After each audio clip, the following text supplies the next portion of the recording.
হরিবল হরিবল। ভগবান চলে যাবেন,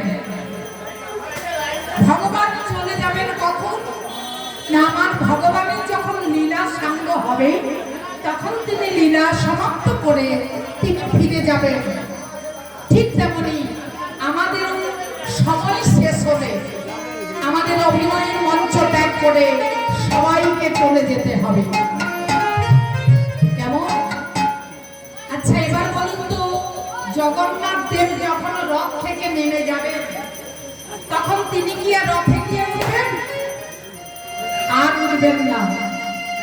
ঠিক তেমনি আমাদের যে এই দেহ রথ, এই দেহ রথ থেকে যদি ভগবান কোনোদিন নেমে যায়, কোনোদিন যদি নেমে যায়, এই দেহ রথে কোনোদিন ভগবান আর আসবেন না। হ্যাঁ, এইবার বলুন তো, রথযাত্রা সমাপ্ত হয়ে গেলে ওই রথযাত্রার কাষ্ঠগুলোকে কি করা হয়? কি করা হয়?